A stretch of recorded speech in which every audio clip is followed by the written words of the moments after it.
This is the Yorkshire Voice Newscast, brought to you by Leeds Trinity University.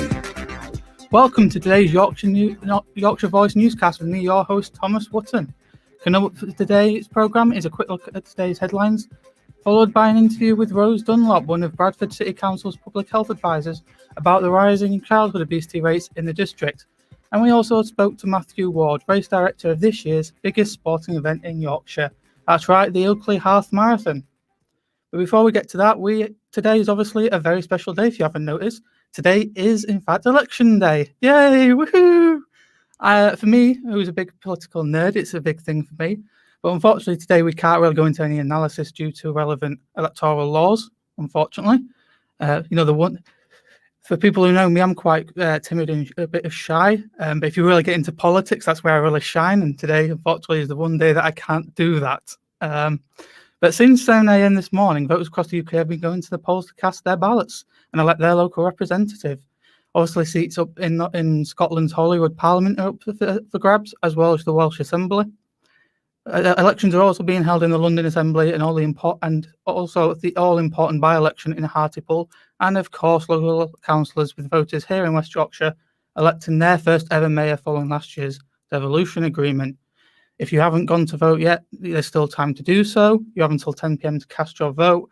And of course, when you go to vote, remember that the strict distancing, social distance measures are in place. So remember to wear your face masks at all time.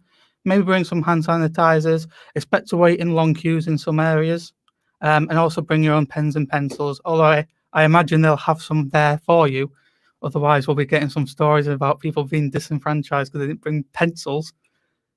So now, before we get to our main stories and our interviews, we're going to have a quick look at the headlines dominating the news in Yorkshire and beyond.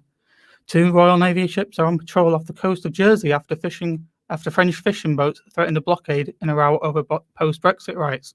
50 boats took part in a demonstration in the early hours of the morning, with fishermen threatening to bring the island to its knees. CBD stores in Bradford have seen sales soar during the pandemic. This comes as the CBD supplement market in the UK is said to have doubled over the past year. CBD oil, which is a legal product derived from the cannabis plant, is thought to have a multitude of health benefits. Rachel Wilson, who owns a CBD shop here in Bradford, explains why more people have been turning to product during these uncertain times. It's mainly because, people haven't been able to get to the doctors, they've been feeling under a lot of pressure, feeling very anxious, stressed, sleepless nights. So they've been looking for natural alternatives just to help, keep the bodies in balance. Schools are being invited to get involved in Bradford Council's Tree for Every Child project. They're offering school trees for their grounds for families to take home.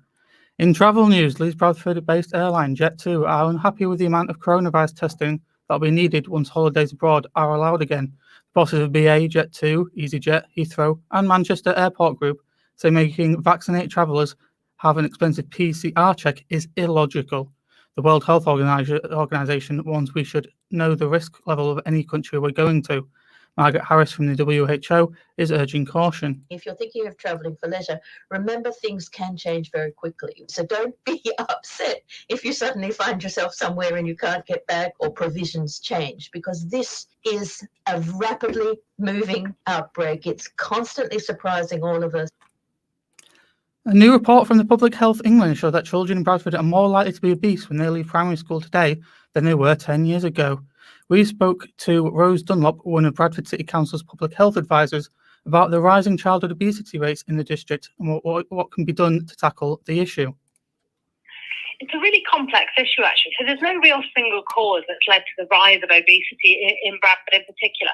There's a whole range of reasons which have started to create a really complex environment which makes it much harder to be healthy. So we've got children playing out less, we've got greater use of cars, we've got lots of low-cost processed foods that are readily available now, and they're very cheap and they're full of salt and fat and sugar. We've got parents and families having less time and knowledge about how to cook and eat. People are snacking on the go.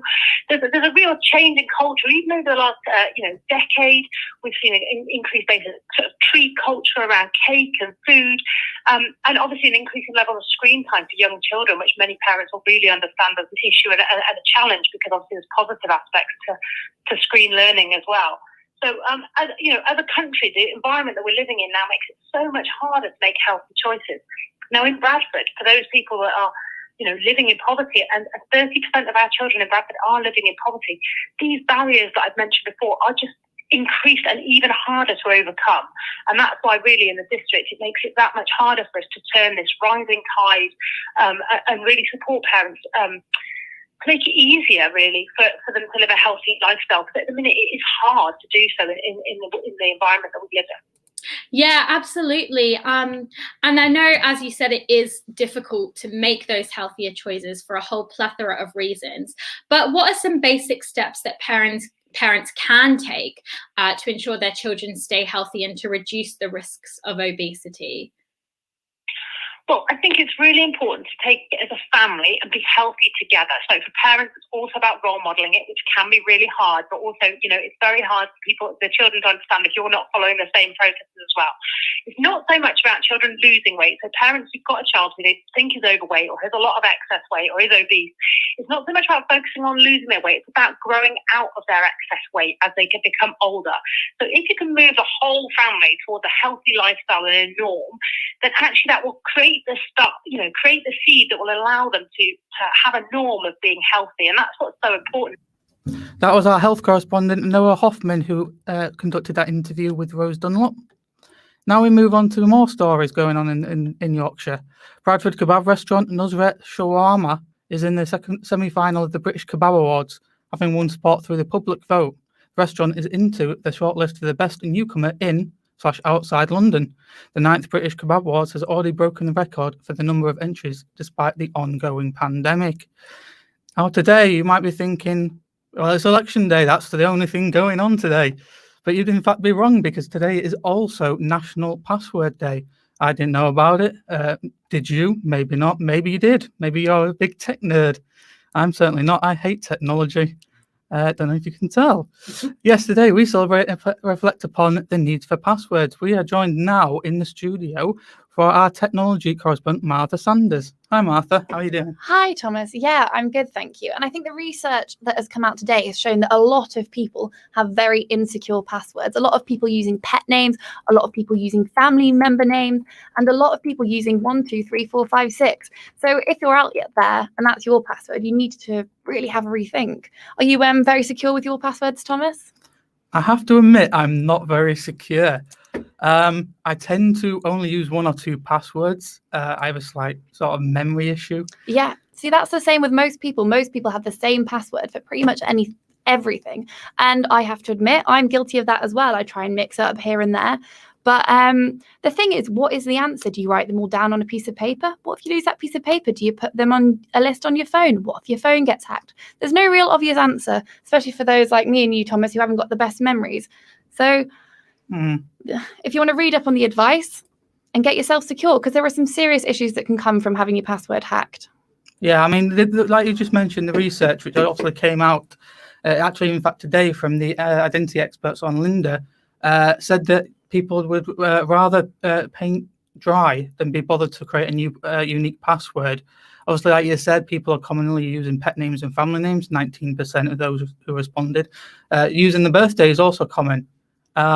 Personally, I don't sort of use those because I know they're just obvious.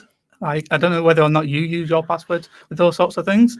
Well, I'm not about to say my password live on air, but I think from what I can tell, I've avoided most of the most common pitfalls, the pet names, etc.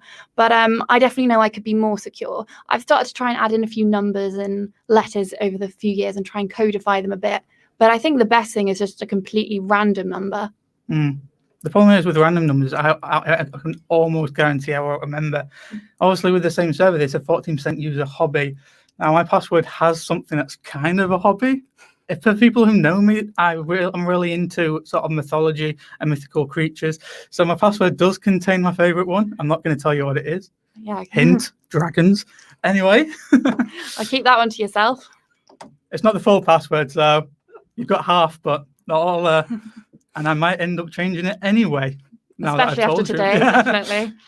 Obviously, the other thing with passwords is is that people think that, particularly consumers think that it's on the decline, and it will be continuing to do so in the upcoming years, because there's been a huge sort of rise in biometrics and sort of AI and all that sort of stuff for their accounts, bank accounts, personal accounts, work accounts, everything.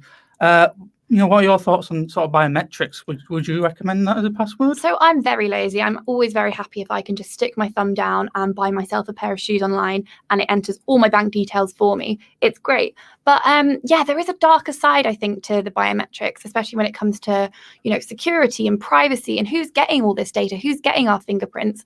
And, for people who, have maybe immigrants or someone like that who are maybe a bit insecure about their personal details being online, it could create a barrier for people like that. So there is definitely a dark side to all these biometrics. But I think for me, I very much enjoy being very lazy.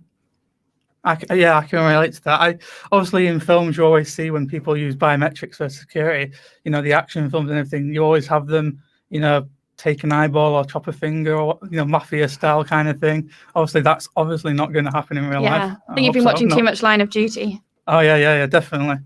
Although don't get me started on that. I was very disappointed with this series. That's a whole separate podcast. Yeah, exactly. Let's do that another day. Yeah, exactly.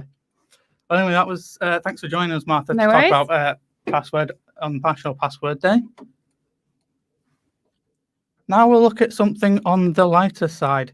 Everybody knows that COVID has taken a huge toll on all of us physically and mentally. I know I have, because it's really broken that glass ceiling in our household with people's sort of annoying habits. It's really gotten to everyone. I'll admit I've cracked at least once or twice. And obviously with COVID going on, exercising has been the only way people have been sort of allowed to do anything, go out and about. And obviously the restrictions are currently being eased anyway. And talking about the easing of restrictions, that leads me on to talking about the Ilkley Half Marathon that's set to take place this year on the 11th of July. Now, the marathon has been organised by the Ilkley and District Roundtable, a fundraising organisation based in Ilkley. And over the last 10 years, the Ilkley and District Roundtable have raised over £500,000 through a variety of different events, including obviously including the marathon, but also most notably the Ilkley Beer Festival. Actually, I have to admit this is the first time I've heard about it, which is held each year in February in the King's Hall and Winter Gardens in Ilkley.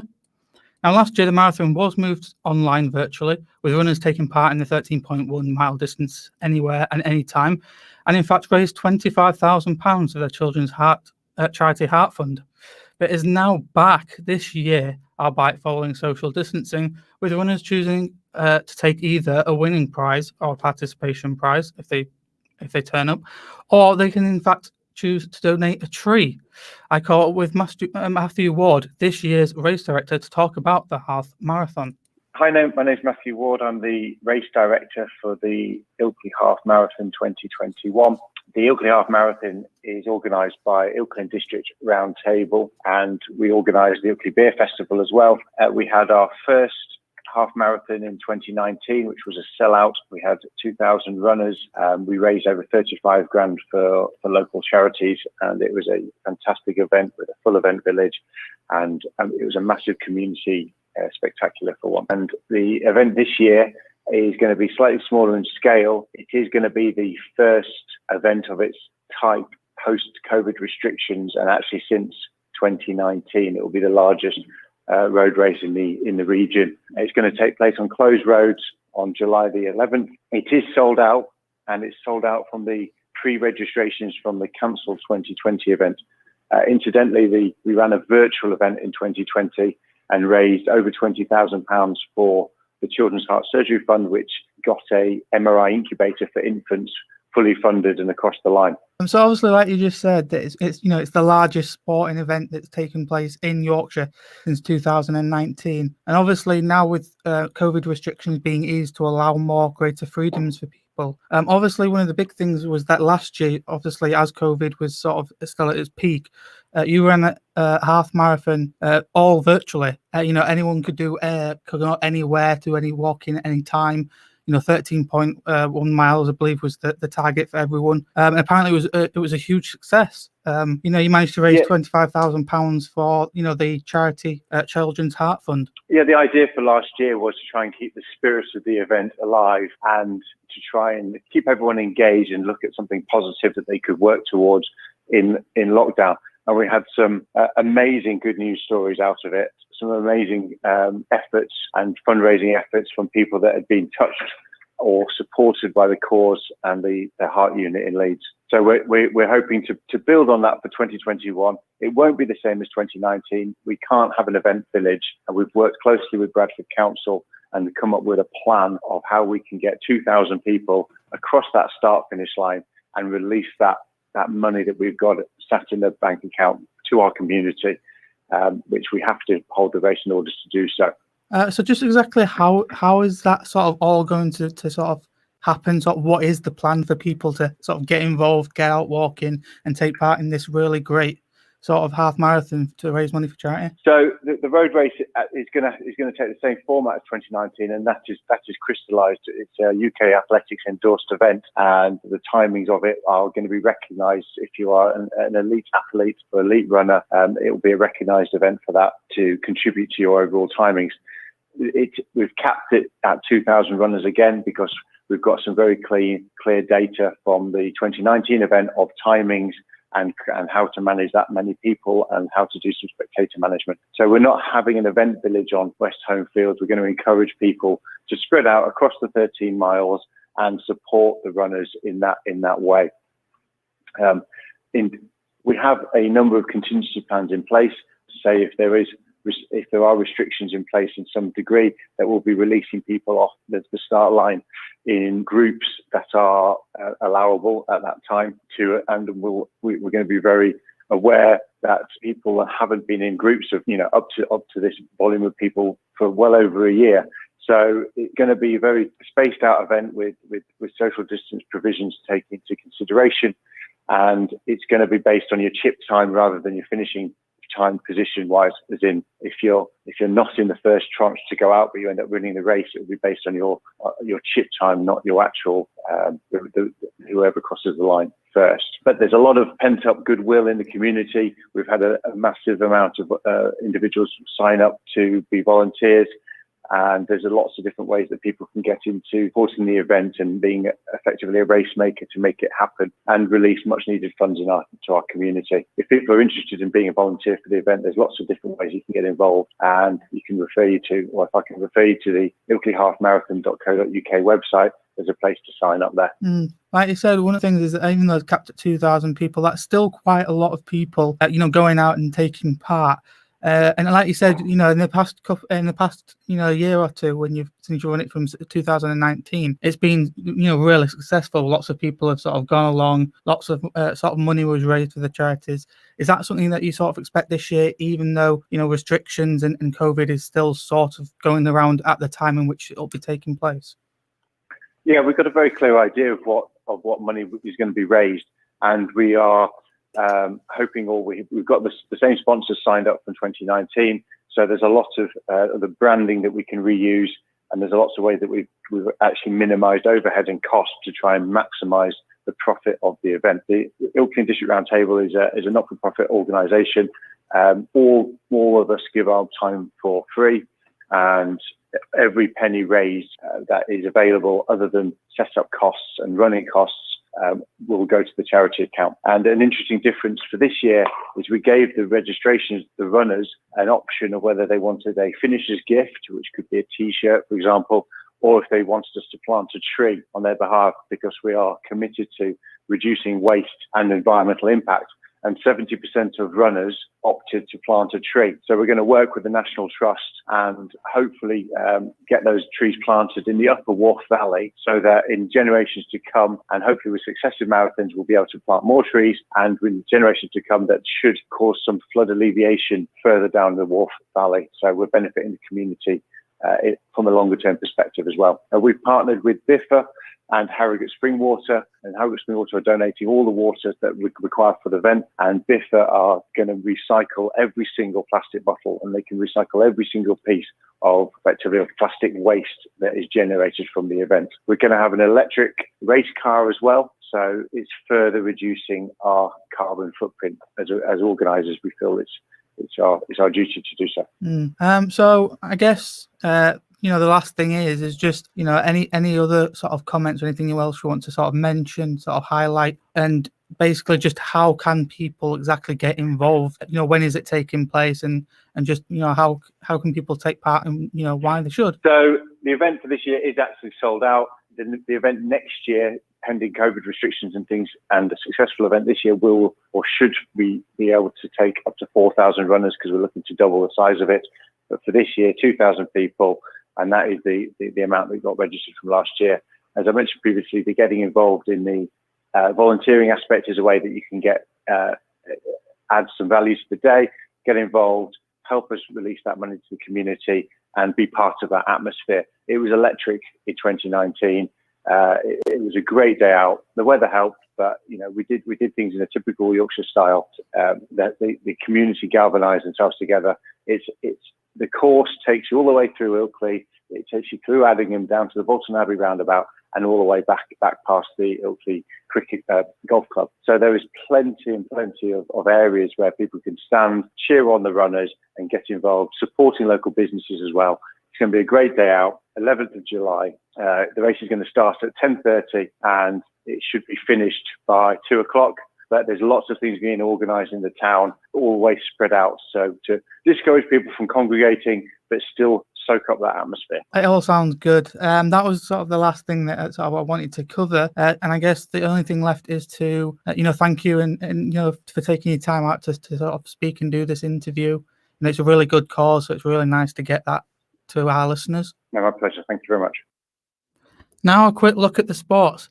Team GB gymnast Matt Whitlock knows he'll have his work cut out for him to defend his Olympic titles in Tokyo. It is just over 11 weeks until the opening ceremony for the delayed 2020 Games in Japan. Whitlock will be trying to win gold for a second time in the pommel horse and floor exercise events.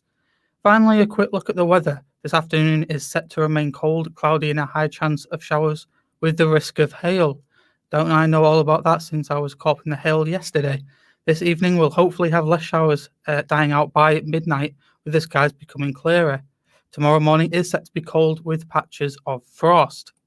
Well, that's all from here in today's newscast. I really hope you enjoyed it. What can you take away from today?